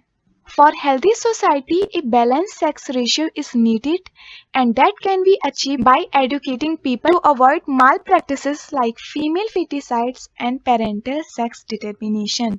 तो सिर्फ और सिर्फ हम लोग एजुकेशन से ही हम लोग फीमेल फीटिसाइड और पेरेंटल सेक्स डिटर्मिनेशन को हम लोग रोक सकते हैं। सेक्स डिटर्मिनेशन मतलब भेदभाव करना लड़की और लड़के में। तो ये सारी चीज़ें, फीमेल फीटिसाइड्स और सेक्स डिटर्मिनेशन, ये सब की सब इलीगल चीज़ें हैं और हमारी गवर्नमेंट ने इसके खिलाफ बहुत सारे रूल्स भी बना रखे हैं। तो ये दोनों चीज़ें ही हमारी कंट्री में बैन है। So parental sex determination is illegal. यहाँ पे इलीगल होना चाहिए था क्योंकि ये हमारी कंट्री में बैन है। ये इलीगल चीजें हैं, is a illegal offense in our country so as to maintain a balanced sex ratio। तो ये सारी चीजें इलीगल है जिससे कि हम लोग हमारी सोसाइटी में एक बैलेंस सेक्स रेशियो बन सके। बैलेंस सेक्स रेशियो मतलब 1:1, यानी जितने मेल्स हैं उतनी ही फीमेल होनी चाहिए। तो आई होप तुम लोगों को ये सारी की सारी बातें अच्छे से समझ में आ गई होंगी। तो इसी के साथ हम लोगों ने ह्यूमन रिप्रोडक्शन एकदम अच्छे से डिटेल में कंप्लीट कर लिया है और तुम लोगों का chapter how do organism reproduce भी एकदम कंप्लीट हो गया है। हमने हर एक कॉन्सेप्ट को एकदम अच्छे से समझा है और तुम लोगों को इस वीडियो का पीडीएफ टेलीग्राम चैनल पे मिल जाएगा। टेलीग्राम चैनल का नाम है MSP नॉलेज ऑफिशियल। सो तुम लोग उसको भी ज्वाइन कर लेना और ऐसे ही कंटेंट तुम लोगों को चैनल पे मिलते रहेंगे। तो इसीलिए मेक श्योर कि तुम लोग इसको सब्सक्राइब अभी तुरंत के तुरंत कर लो, क्योंकि नेक्स्ट वीडियो में हम लोग इस चैप्टर की मोस्ट इंपॉर्टेंट क्वेश्चन करेंगे। तो तुम लोग उस वीडियो को मिस ना करो, इस वजह से तुम लोग बेल आइकन जरूर से दबा लेना, जिससे कि तुम लोगों को टाइम पे सारी की सारी चीजें मिल जाएं। सो इसी के साथ ये हम लोगों का वीडियो समाप्त होता है। अगर वीडियो पसंद आए तो लाइक करना, शेयर करना और कमेंट तो जरूर से करना। सो मिलते हैं नेक्स्ट वीडियो में। Bye bye.